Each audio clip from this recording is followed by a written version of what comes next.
안녕하세요, 황미화입니다. 네, 오늘도 영상 남겨보려고 합니다.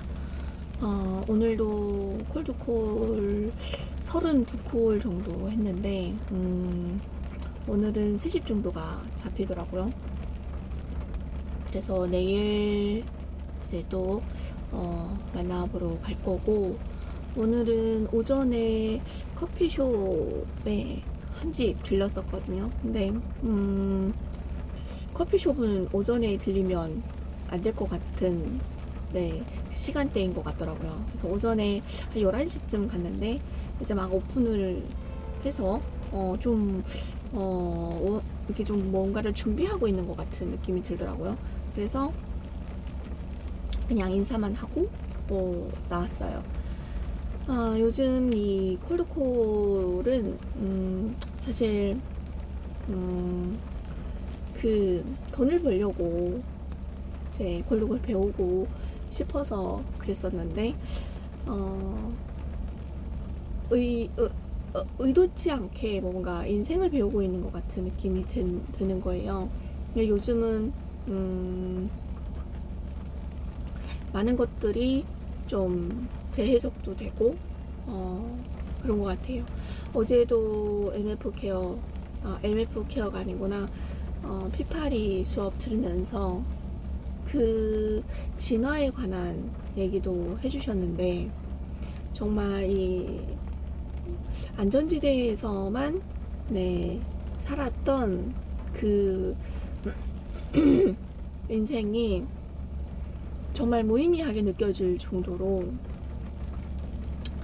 그런 불편함과 또 변동성과 그리고 예측 불허의 그런 어떤 상황 속에서 배움이 있는 거고, 거기에 이제 그런 어떤 상황 속에서 진화를 하는 건데, 너무 그런 어떤 틀에서 벗어나고 싶지 않았던 것 같아요. 그래서 좀만 뭔가 벗어나면 너무 불안하고, 이렇게 하면 뭔가 망가질 것 같고 그런 어떤 느낌이 들었었는데, 그래도 누군가가 이렇게 코칭을 해주는 사람이 있고 이끌어주는 사람이 있다 보니까 옛날에 가지고 있던 이런 것들을 요즘 버릴 수 있는 그런 어떤 힘이 생긴 것 같아요. 그러면서 이 한 사람의 그런 어떤 이 존재에 대해서도 좀씩 알아가는 것 같거든요. 좀 이 도구의 삶을 살아라고 했던 어제 대표님께서 하셨던 그 말씀이 되게 와닿는데, 이 세상에 존재하는 모든 것들은 그 필요에 의해서 존재를 하는 거잖아요.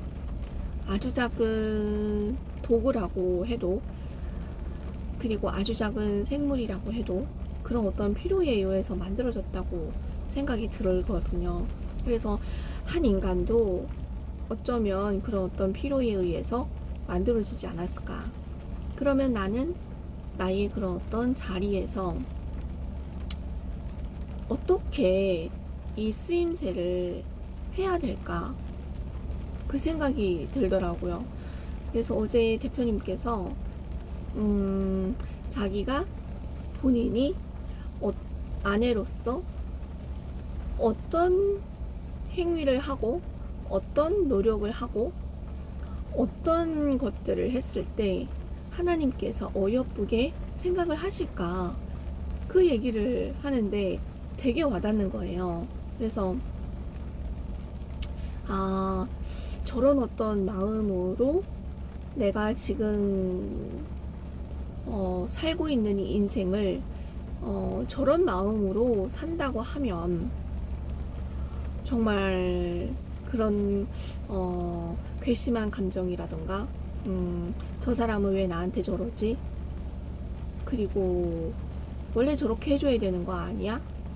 이런 어떤 감정들이 섞이지는 않겠구나. 그런 감정들에서 배제될 수 있겠구나. 그리고 이 자연이라고 하는 이 자연의 법칙을 이해를 한다고 하면 그런 어떤 감정들이 섞이지 않겠구나. 감정에서 좀 빠져나올 수 있겠다. 그런 생각이 들었어요. 그래서 어제는 정말 소중한 그런 개인이 삶에 대한, 그리고 내가 지금 처한 이 상황을 어떻게 받아들이고, 그리고 내가 지금 이런 상황에서 어떤 포지션에서 어떤 행동을 해줘야 이 상대방과 그 가족이 되겠죠? 가족들에게 나의 쓰임을 다하는 걸까? 그리고 하나님의 입장에서도 정말 어여쁘게 보일까?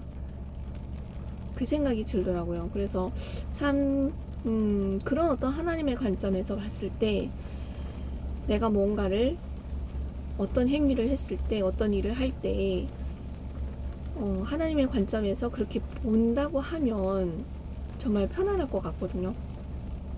그러니까 뭔가 내가 희생을 하는 것 같고, 내가 뭔가 이 사람한테 더 뭘 해주는 것 같고, 나도 뭔가를 받고 싶고, 이런 감정에서 빠져나올 수 있을 것 같은 그런 생각이 들더라고요. 그래서 그동안에 살면서 쌓아왔던 그 캐캐먹은 감정들이 한 번에 싹 씻겨가는 느낌이 들어요. 그리고 저희 남편도 생각해보면 굉장히 부지런하거든요. 부지런하고 고지식하고 그래도 자기의 어떤 책임은 다 하려고 하고 그리고 자기만의 그 관점과 가치관들이 있으니까 자기가 생각하기에 나쁘다고 생각하는 것들은 하지는 않거든요.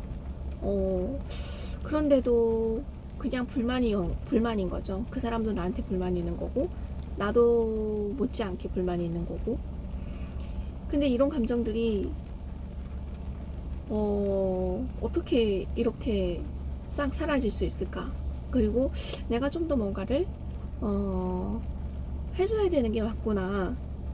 심지어 이런 생각이 들 정도로 그런 거예요. 그리고 우리 아들도 생각했을 때, 아들한테는 제가 진짜 뭐 바라는 거는 없어요. 근데 어렸을 때는 공부를 좀 더 잘했으면 좋겠다라는 생각을 하고 있었으나, 지금은 아들에 있어서는 제가 진짜 운이 좋은 것 같거든요. 그러니까 저는 이렇게 막 개입을 해서 키운 것도 아니고, 약간 이게 좀 이렇게 멀리 떨어지게 이게 방목을 했다고 해야 될까? 그랬는데 의외로 되게 잘 큰 것 같은, 내가 더 이상 뭔가 손을 안 써도, 개입을 안 해도 본인 스스로가 뭔가를 잘할 수 있을 것 같은 느낌이 드는 거예요. 그리고 제가 이렇게 PCM에 그런 어떤 영향이 없었더라면, 그리고 그런 어떤 교육을 받지 않았더라면, 아들과의 그런 관계에서도 되게 개입을 하는 그런 엄마가 됐을 텐데, 이것도 되게 감사한 거예요. 그래서 그 아이가 생각하고 말하는 것을 제가 어느 순간 이게 깨달아지는 거예요. 깨달아진다고 할까? 이거 소통이 된다고 할까? 그러니까 본인은 스스로가 대학교에 대한 그런 어떤 미련이 없는 거예요. 근데 만약에 내가 교육을 안 받았으면 대학 졸업장은 받아야지 이러면서 개입을 시작했을 텐데, 모든 것이 되게 감사하더라고요. 그래서 정말 콜드콜을 배우려고 했지만 인생을 배우고 있구나, 그런 생각이 들더라고요. 그래서 정말 감사하다. 그리고 정말 운이 좋다. 그리고 이 운의 영역을 생각하면 모든 것이 감사할 수밖에 없는 거예요. 그러니까 운이다라고 생각하면 정말 모든 것이 다 감사하다라는 생각이 들더라고요. 그래서 요즘은 정말 옛날보다 조금 더 깊이 알아가는 것 같아서 또 감사하고, 그 속에 있는 PD님들이 본인의 그런 어떤 이야기들도 들을 수 있어서 그런 것도 감사하고, 이끌어 주시는 분도 있어서 감사하고, 그런 것 같아요. 오늘도 MF 케어 있는데 또 어떻게 좋은 얘기를 또 해주실지 너무 기대가 됩니다. 네, 오늘은 여기까지입니다.